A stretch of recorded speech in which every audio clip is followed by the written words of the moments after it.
अंधेरा धीरे धीरे और गहराता जा रहा था। पालूपुर गांव का चौक अब पूरी तरह सुनसान हो चुका था। तभी अचानक किसी की डरावनी चीख गूंज उठी। भागो भागो, वो नकाबपोश राक्षस आ गया है। लोग घबराकर चारों ओर भागने लगे। छोटे छोटे बच्चे ठोकर खाकर जमीन पर गिर रहे थे, जबकि बूढ़े कांपते हाथों से किसी सहारे की तलाश में लड़खड़ा रहे थे। हे भगवान, ये कैसा काल भेज दिया हमारे गांव पर, जो न दिन में चैन से जागने देता है न रात में चैन से सोने देता है। उसी खौफ के साए में पारुल अपने छोटे बेटे गोपालों के साथ घर में बैठी थी। माँ, बाहर कौन हंस रहा है? क्या वो दानव हमारे घर आ जाएगा क्या? नहीं बेटा, जब तक मैं हूँ तुझे कोई भी दानव या बुरा मानव छू नहीं सकता। तभी दरवाजा धीरे से चरमराया, जिसे देख पारुल सहम गई। लेकिन ये कोई दानव नहीं बल्कि उसका पति हरकू था। पारुल, ध्यान से सुनो, किसी भी हालत में बाहर मत निकलना। अब वो नकाबपोश राक्षस हमारे गांव तक पहुंच गया है। साला एक तो महीनों से काम धंधा ठप पड़ा है, ऊपर से ये मुसीबत सिर पर आ गई है। जैसे जैसे ये खतरनाक रात गहराती गई, गांव का चौपाल भी धीरे धीरे भरने लगा, क्योंकि सरपंच जी ने नकाबपोश राक्षस के खौफ को देखते हुए गांव में आपातकालीन बैठक बुलाई थी। भाइयों, हालात अब हाथ से निकल रहे हैं। अगर हमने मिलकर कुछ नहीं किया तो ये नकाबपोश राक्षस हम सबको निगल जाएगा। लेकिन करेंगे क्या?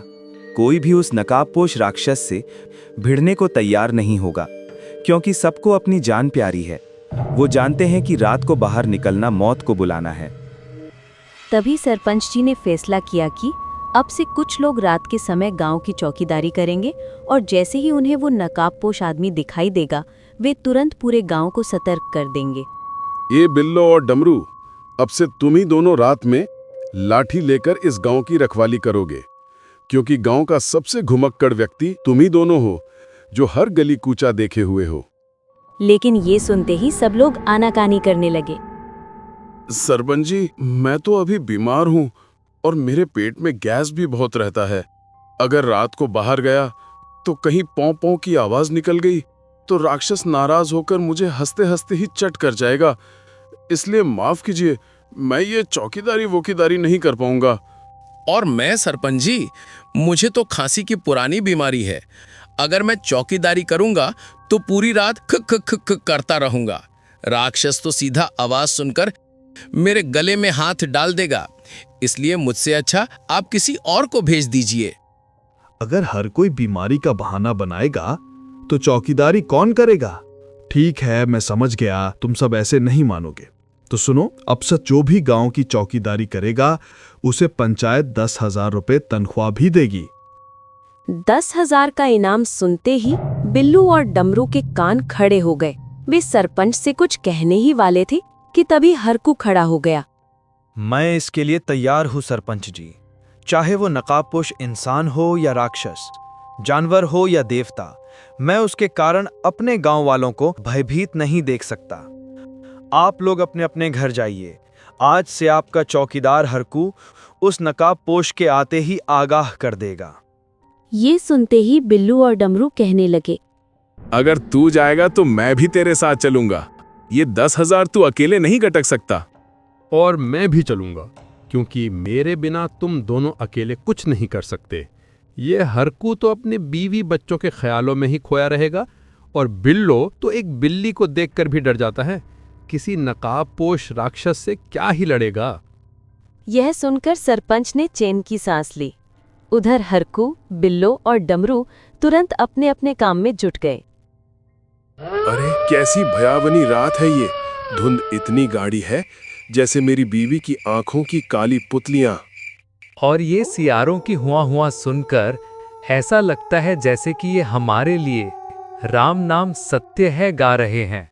तभी अचानक खेतों की झाड़ियों के बीच से किसी के भारी और डरावने सांसों की आवाज गूंजने लगी। तुम दोनों ने ये आवाज सुनी? जरूर इस झाड़ी के पीछे कोई है। हरकू, बिल्लो और डमरू जैसे ही आगे बढ़े, उनकी आंखें फटी की फटी रह गईं। सामने नकाबपोश राक्षस खड़ा था। हरे रंग का विशाल शरीर, आग की तरह लाल चमकती आंखें और ऐसी डरावनी आवाज कि रूह कांप उठे। भूत, भूत, भागो यहाँ से। नकाबपोश राक्षस को देख बिल्लू और डमरू उल्टे पांव भाग खड़े हुए। वहीं हरकू खड़ा रहा। उसकी सांसें तेज थीं, हाथ कांप रहा था, लेकिन आंखों में डर के साथ जिद भी थी। चाहे कुछ भी हो जाए, आज इस नकाबपोश राक्षस को मैं बेनकाब करके ही दम लूंगा।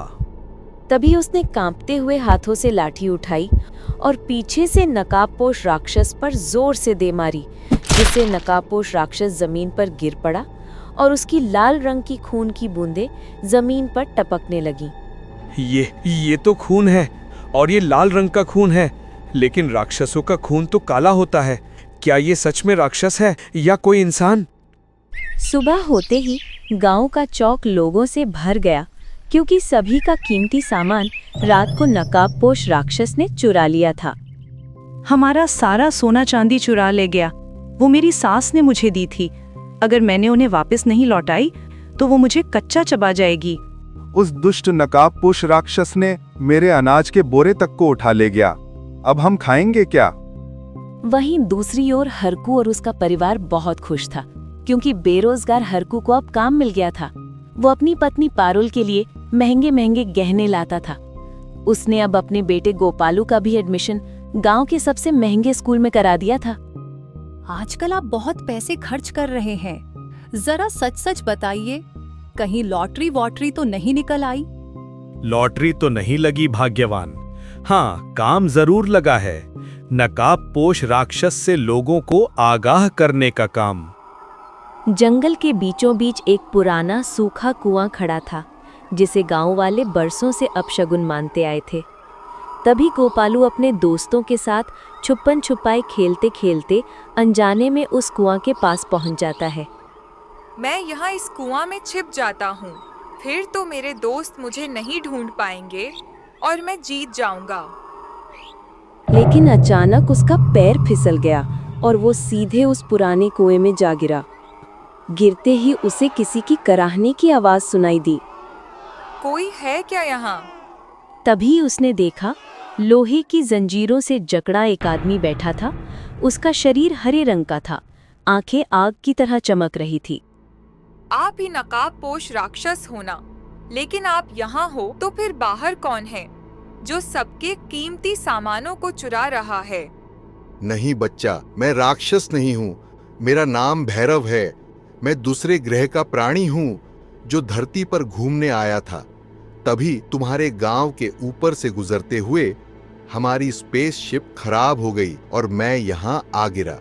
और जिसने भी मुझे देखा वह मुझे एलियन की जगह राक्षस समझने लगे।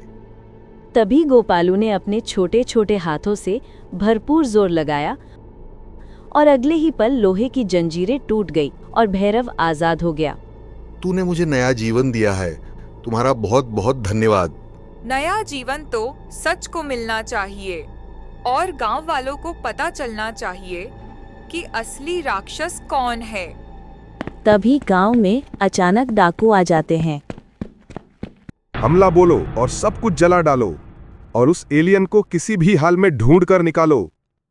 तभी डाकुओं की नजर एक औरत का गहना छीनते हुए नकाबपोश राक्षस पर पड़ी और उन्होंने उसे गोलियों से भून दिया। तभी एलियन भैरव गोपालों के साथ गांव में आया। जमीन पर पड़े गोलियों से छलनी उस नकाबपोश को देखकर एलियन भैरव ठिठक गया। जो व्यक्ति दूसरे ग्रह की यात्रा करने वाला स्पेसशिप बना सकता है, वह चंद डाकुओं को धोना भी जानता है। वैसे तुम लोग कौन हो? क्यों मारना चाहते हो मुझे? डाकुए एलियन भैरव को देखते ही बहुत डर जाते हैं। हम लोग डाकू हैं जो कीमती धातुओं की चोरी कर उसे इंटरनेशनल मार्केट में बेचते हैं। हमें एक खुफिया स्पेस एजेंसी से ऑफर मिला था कि अगर हम किसी एलियन को पकड़ लेंगे तो हमें करोड़ों डॉलर मिलेंगे, क्योंकि आजकल स्पेस एजेंसी एलियन पर बहुत शोध कर रहे हैं ताकि वो उनके बारे में जान सके और दूसरे देश के वैज्ञानिकता से आगे निकल सकें। तभी वहां पर सारे गांव वाले आ जाते हैं और जब वहां पर मरे पड़े नकली नकाबपोश के चेहरे से मास्क हटाया जाता है तो सबके होश उड़ जाते हैं। वो कोई राक्षस नहीं बल्कि हरकू था, जो नकाबपोश बनकर अपने ही गांव वालों को लूटता था। हाय दैया रे दैया, मैं तो सपने में भी नहीं सोच सकती थी कि ये इतने लालची निकलेंगे। अब जाकर समझ आया कि आखिर इनकी कौन सी लॉटरी लगी थी। अपने पिता को मरा हुआ देखकर गोपालू फूट फूट कर रोने लगता है। तभी एलियन भैरव एक जादुई से हरकू को जीवित कर देता है और हरकू सबसे अपने किए की माफी मांगता है। मुझे माफ कर दो गांव वालों, लालच में मैं अंधा हो गया था। मुझे उस रात इसका लाल खून देखकर ही पता चल गया था कि ये कोई राक्षस नहीं है, लेकिन मैंने ये बात आप लोगों को नहीं बताई और इसे एक कुएं में कैद कर दिया। अगले दिन से इसके जैसा ही होलिया बनाकर गांव वालों को लूटने लगा ताकि मैं अमीर बन सकूं। ये सुनकर जैसे ही सारी भीड़ हरकू को मारने झपटने ही वाली थी, तभी भैरव सबसे कहता है, नहीं, ऐसा मत करो। हरकू को अपने किए पर शर्मिंदगी है, यही हम सबके लिए काफी है। कोई जब दिल से माफी मांगे तो उसे माफ कर देना चाहिए। याद रखो, लालच इंसान को पत्थर से भी नीचे गिरा देता है, पर इंसानियत उसे फिर से उठाती है। तभी उसी पल आसमान में से एक स्पेसशिप आया, जो कि भैरव को लेने आया था।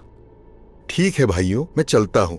आज से तुम सब असली और नकली दोनों नकाबपोश राक्षस से मुक्त हुए। तभी भैरव वापस अपने गृह पर जाने लगता है। सारे गांव वाले हंसी खुशी हाथ विदा करते हैं और उन डाकुओं को पुलिस के हवाले कर देते हैं।